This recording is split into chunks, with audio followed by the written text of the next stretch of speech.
So yan mga Kadaver Kids, mga kabiyaya, isang mabiyayang araw po sa ating lahat. At ito, pag-usapan po natin itong matapang na pagsagot ni Bossing Vic Soto sa mga interview sa kanya kung tuloy-tuloy na ba ang paggamit nila sa titulong Itbulaga. At ito rin, may multo pong nagparamdam. Rendon Labrador bumanat muli kay Henyo Master Joey De Leon. Alam niyo si Rendon, no? Parang ano na rin to eh. Parang wala na rin sa wisyo. Babaliw-baliw na rin eh. At ito yung isa pa sa pinaka-viral hot topic ngayon dito sa showbiz. Ay etong si Attorney Felipe Gozon or si Mr. Felipe Gozon ay aalis na po o mag-retired na sa GMA bilang CEO. So ngayon, ito na yung pinakatanong dyan at mga kuno-kuno or mga naririnig natin ng mga bali-balita na itong pag-alis nga daw ni Felipe Gozon ay ito na rin po daw ang hudyat ng pagkakaalis ng revamp or fake bulaga or ng colorum na noontime show sa GMA. So yan, bago natin ito simulan, syempre don't forget to like, share, comment, and subscribe sa ating YouTube channel. Pindot na lang din po yung bell button para lagi tayo updated sa ating mga video araw-araw. So unahin natin tong kay Rendon. So i-screen na recorder natin. So yan, basahin ng buong detalye. Abanti News yan, shoutout sa inyo. May sagot ang social media personality na si Rendon Labrador sa TV host actor na si Joey De Leon sa in-upload nitong video sa Twitter. Okay? Punta tayo sa comment. Nandito tayo. Wala. Bakit wala? Ay, ito pala. Nasa taas yung Okay? Tingnan natin kung ano pinagsasabi nito. Pansinin natin paminsan-minsan si Rendon, ha? At ito, mga taong ganito, kulang lang din to sa pansin. Rendon, may banat kay Joey, dapat kayong matatanda ang nagsilbing magandang halimbawa. Bakit ikaw, Rendon? Ang tanda mo na rin, bakit hindi ka naman naging magandang halimbawa dito sa social media? Magandang halimbawa ba yung bumili ka ng tigwa 100 pesos na isang cup na kanin? Sa tingin mo magandang halimbawa yun sa mga kabataan? ang mahal na nga ng bigas dito sa Pilipinas. Ang mahal pa ng binibenta mong kanin. Bakit kapag kumain ba ng yung mga kabataan ngayon, kapag kumain ng kanin mo na tigwa 100 pesos, tatalino? Una pa lang yan, Rendon, ha? Sige, basahin natin. May sagot ang social media personality na si Rendon Labrador sa TV host actor na si Joey De Leon na in-upload nito sa kanyang Twitter account. Sa video sinabi ni De Leon na, well, I don't expect respect from respect. Sinagot ito ni Rendon sa kanyang Facebook story nitong Sabado, Biyernes, Petsa 9, utang na loob, magkaisa muna tayo, Boss Joey. Kahit ngayong Pasko lang, nakakasawa na kasi yung parinigan ninyo. Hindi rin maganda halimbawa sa mga kabataan, sa mga bata rito sa social media, ani ni Rendon. Ito, Rendon, unang-una, papaalalahanan kita, ha. Ilang taong ka na ba sa larangan ng social media? Hindi mo ba alam yun na lahat ng mga inano dyan may mga age yan, may mga level yan. Una, hindi mo dapat sisihin si Henyo Master dun sa video niya. No? Gawa ng, kung iisipin mo, kahit ikaw, kapag nag-upload ka sa YouTube, di ba vlogger kang hinayupak ka? Gigil mo ako no? Laki-laki ng katawan mo, wala kang utak. Eto, Rendon, ha? Kapag nag-upload tayo sa YouTube, di ba may not for kid tsaka yes, made for a kid? No? Kung halimbawa na sa YouTube ito in-upload ni Henyo Master itong video niya, Inanat for kid niya yan. So ngayon, kapag may nakapanood na bata dyan, kasalanan ng magulang yan, hindi yan kasalanan ni Enyo Master, ni Joey De Leon. Kasi nga naka-not for kid eh. Naintindihan mo ba yung not for kid? Baka gusto mo tagalogin ko pa ha. Ngayon, yung sinasabi mo na magandang halimbawa, sana tinatanong mo rin yan muna sa sarili mo. Anak ng teteng, yung mga pinagsasabi mo ba, naiwan pamilya, magandang halimbawa yun. Iwan mo pamilya mo para sa ikayayaman mo, magandang halimbawa ba yun, Rendon? Alam mo Rendon, patagal ng patagal ka rito sa mundo, palit ng palit yung utak mo. Baka nga sa tutusin, pag binuksan namin yan, wala nang laman yan eh. Tsaka anong sinasabi mong parinigan? Ito na lang Rendon eh, kung talagang concern ka kung talagang concern ka sa mga kabataan, no, edi sana sinisita mo din yung kabila.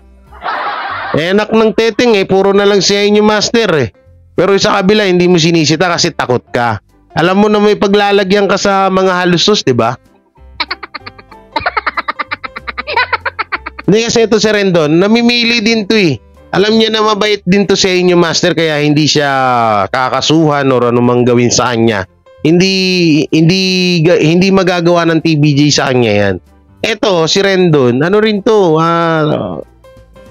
kababata ako nga to sa Akashi. Alam niyo ba talaga dati napakalamya niyan. Oh. Wala naman talaga kasi yan sa social media lang mabunganga. Sa personal wala, parang basang sisiw yan sa laki ng katawan niyan. Ako siguro ang height ko nasa 5'9 ako, si Rendon nasa 6'4 yan or 6'3 ganun. Pero wala, lampayan. Utang na loob, magkaisa muna tayo Boss Joey kahit ngayong Pasko lang. Nakakasawa na yung parinigan ninyo, hindi rin magandang halimbawa. Akala mo naging magandang halimbawa itong inayupak na to sa Pinas? Sabi niya pa, dapat daw sa edad ni Joey ay magsilbi itong magandang halimbawa. Mga pinagsasabi talaga nito. Dapat kayong matatanda ang magsilbing magandang halimbawa. Sayang naman yung nabuo ninyong icon pa naman kayo. Tapos may panay ganyan tayo. Magkahiyaan na lang po Boss Joey. Dagdag pa ni Rendon. Bagamat wala namang nabanggit si Joey sa kanyang video kung sino ang pinatutungkulan nito, ayon sa mga netizen, nito ay may connection sa kanselasyon ng trademark registration ng Itbulaga sa television and production exponent ng Tape INC. O naman, doon naman talaga yun. Ang pinagtataka ko lang dito, bakit si Rendon yung react ng react? Siguro bata ka ng alusos, no? Ikaw masyado ka napag-aalataan, Rendon eh. Masyado napag-aalataan to si Rendon. Biruin mo eto, sure bull ako yung fake bull na sinasabi, yung respect na yan. Oo, yung respect. Talagang dun talaga yan sa Tape INC. Pero bakit si Rendon ang nasasaktan? Gusto mo na naman ba ma-mass report ka na naman, Rendon? Okay sana kung pati yung Tape INC binabanatan mo, doon masasabi ka namin na neutral ka. No, na talagang nasa gitnaan ka lang ng issue. Pero hindi, sa TBJ ka lang banat ng banat, tapos lalait-laitin mo po mga matatanda. Sira ulo ka, bakit? Porket napakalaki na at ang dami mong abs sa katawan. Pag dumating na araw na matanda ka na, hindi ka ba magiging ganyan? Hindi ka ba ugod-ugod din? Baka nga hindi mo pa nga abutin yung edad ni sa pinaggagawa mo, baka hindi mo abutin yung edad ng Tito Big and Joey, wag naman sana, pero bahala ka sa buhay mo. Hindi, ang daming kinakalabo. Totoo kasi medyo medyo nanahimik ng konti ito sa Rendon eh, kasi nga na-mass report eh.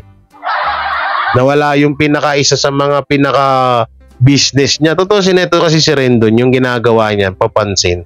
Kada lang ano yan, kada viral. Pag may viral, saka lilitaw, syempre kikita nga naman siya, diba? Pero totoo yung pinaglalaban niya. Tingnan mo, yung pulis nga natanggal dahil sa'yo.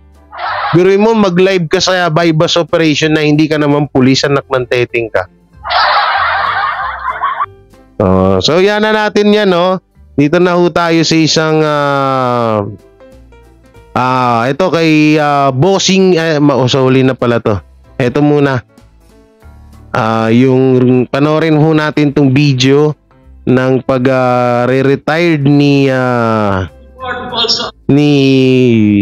Felipe Gozon na di umano ay ito na nga yung hudyat na parang mawawala na ho ang tape INC sa GMA.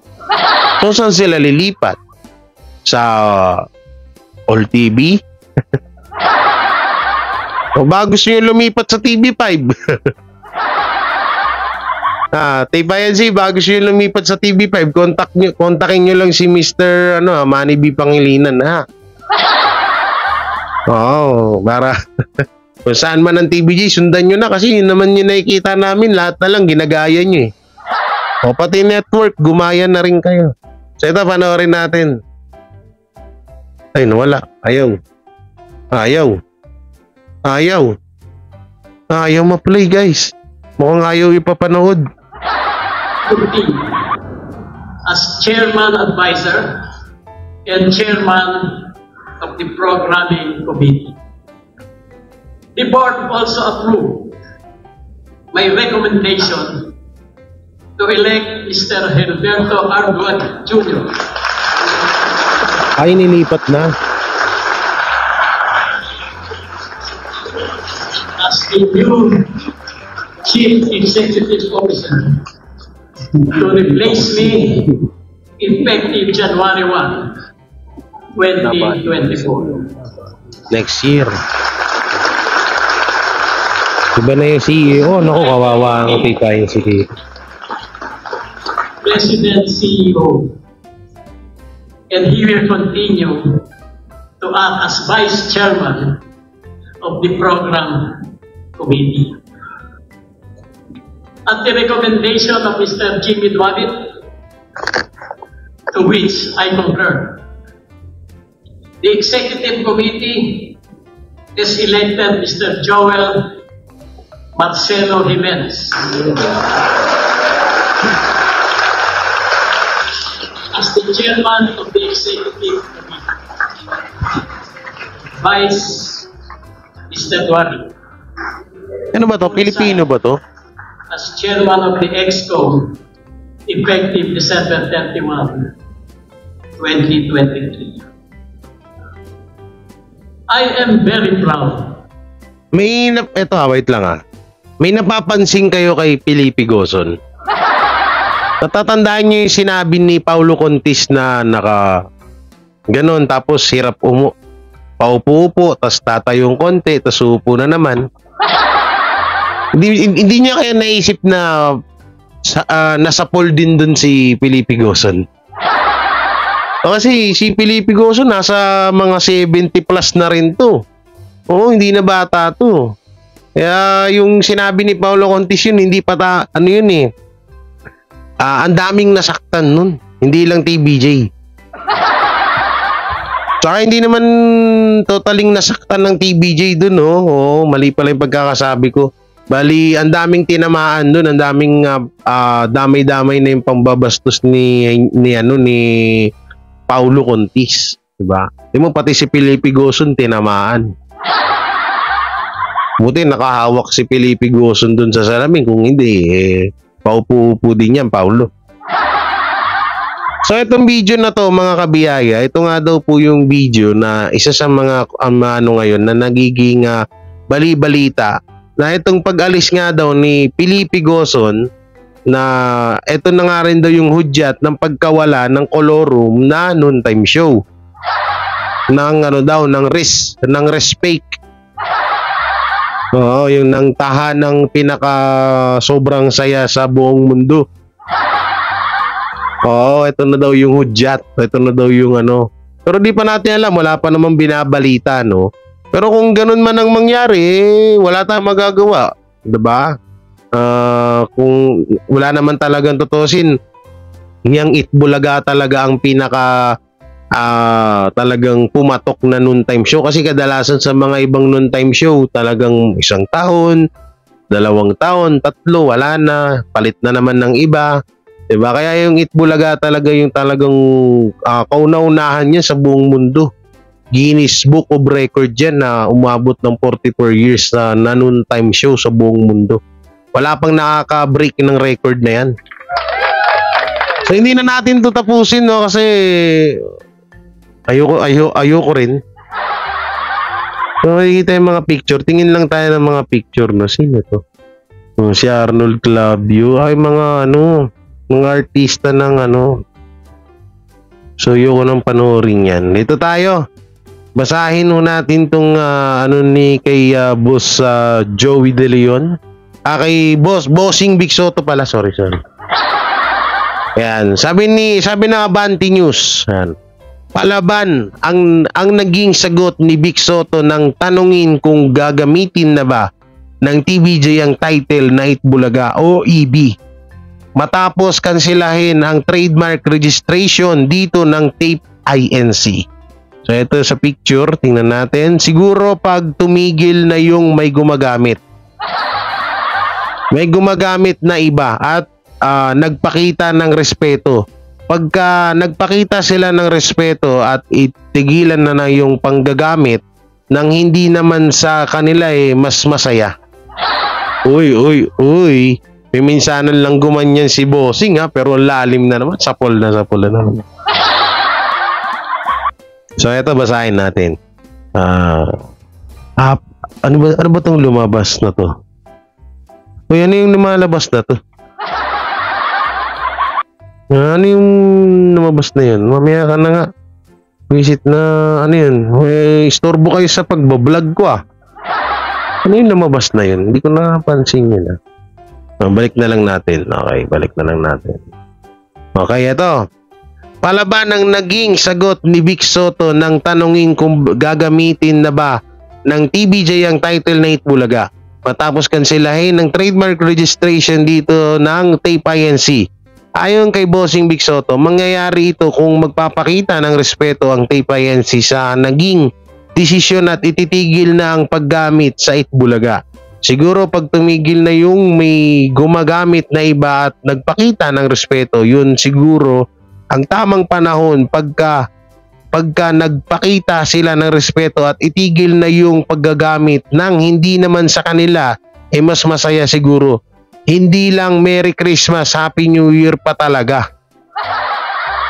Lahat ni Bossing Big Soto.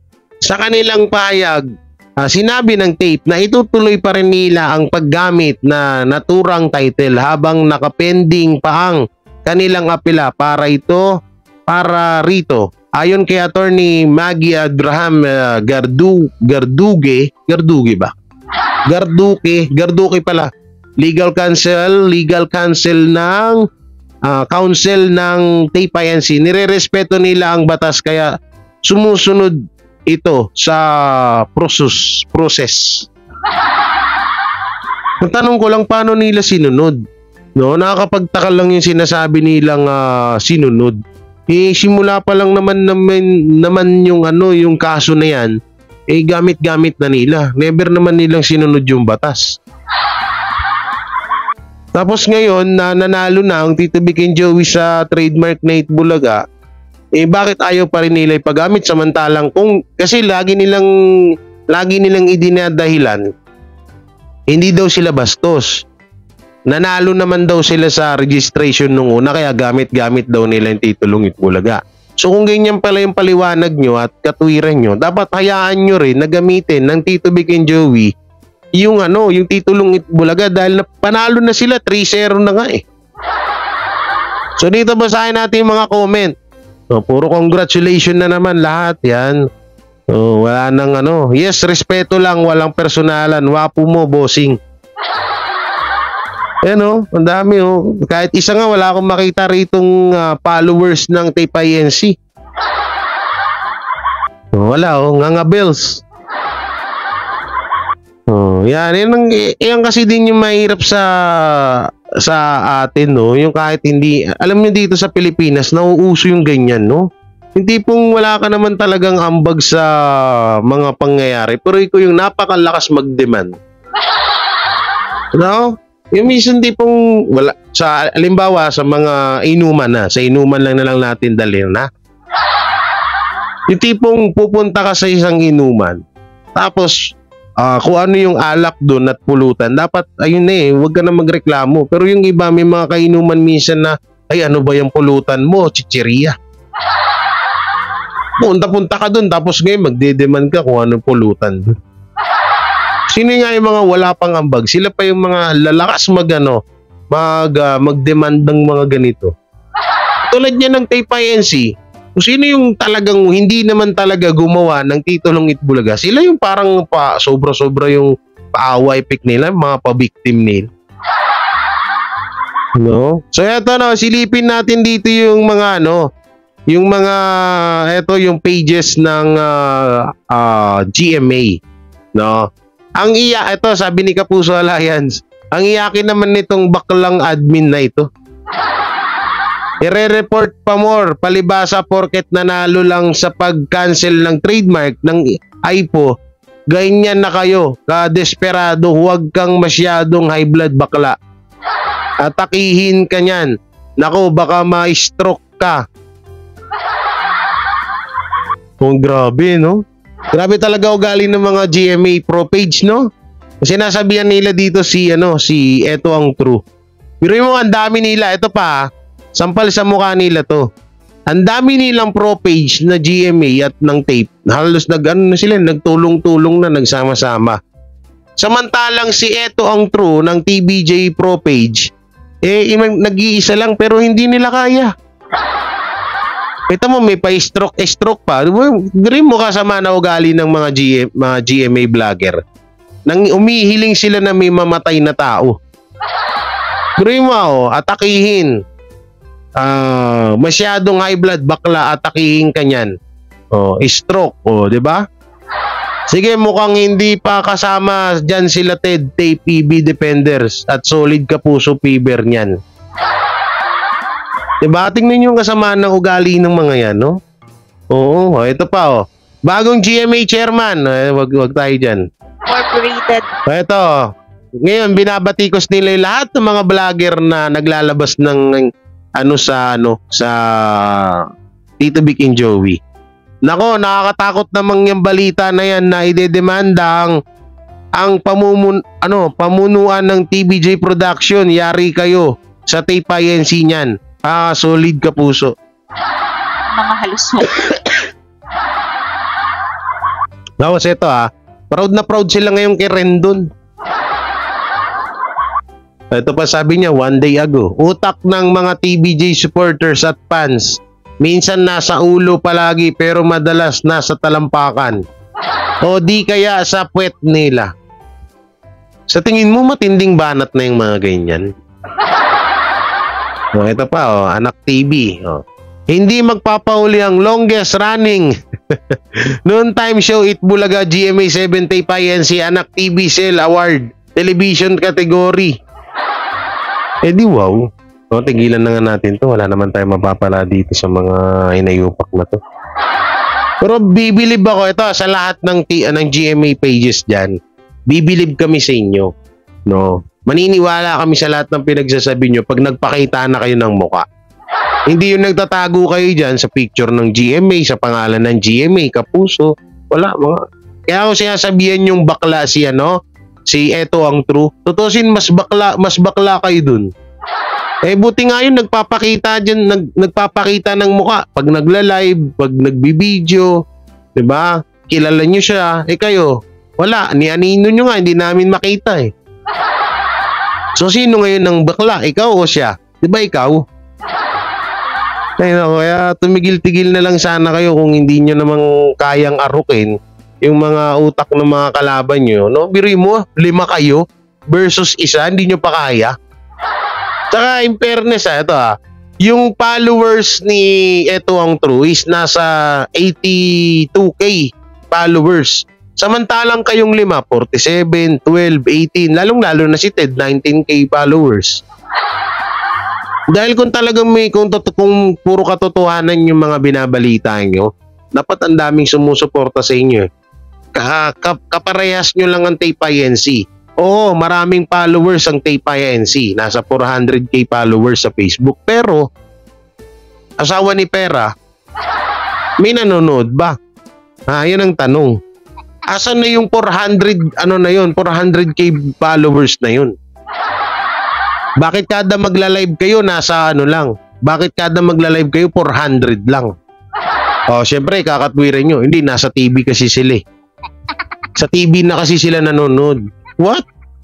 Sa panahon ngayon, sa tingin mo lahat ng mga viewers nyo nasa TV? TV talaga nanonood? Ultimong TV, YouTube na yung ginagamit totoo, minsan yung mga TV, di ba? Yung mga smart TV, imbis na rekta ka ng hindi, magse-search ka lang sa YouTube, Sa TV mismo yung ginagamit. Kasi sabihin nyo, hindi sukatan yung Yan pa, ito pa yung isa nilang ito pa yung isa nilang palaging dahilan. Kesyo wag daw, hindi daw sukatan ng views sa social media sa ratings. Totoo naman, may point. Pero kung iisipin mo, wala na nga kayong views sa social media na minamaliit nyo nga ang social media views. Magkaka-ratings pa kayo sa TV?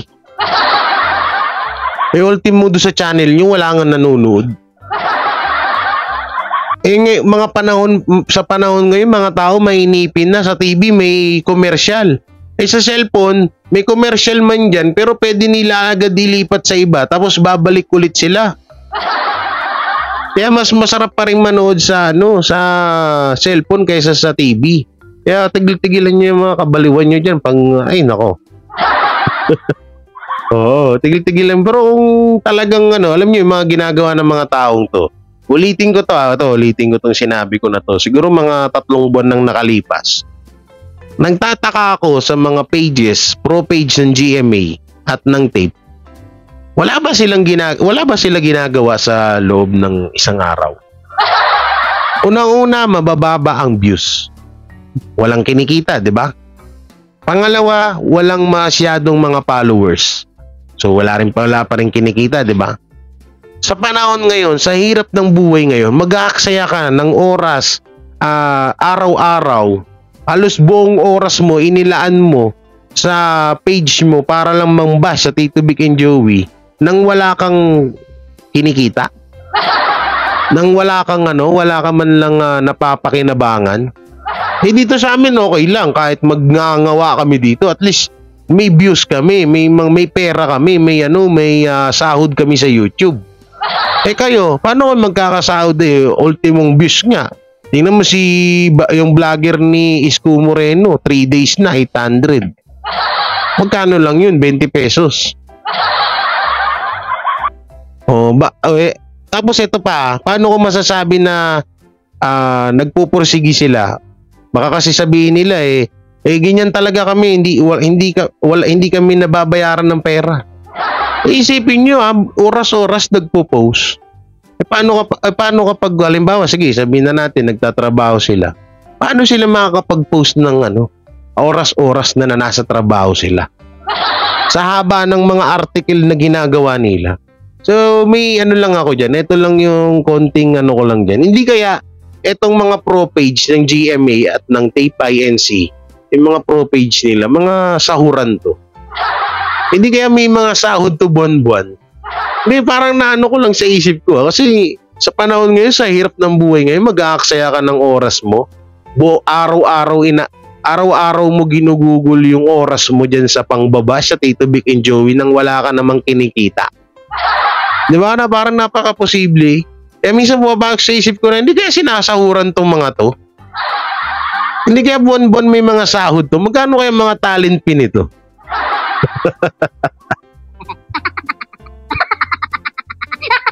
So yun, nakakabiyaya, di ba? Tama naman yung sinabi ko. Comment nyo na lang dyan sa baba kung tama ba o mali yung sinabi ko dito.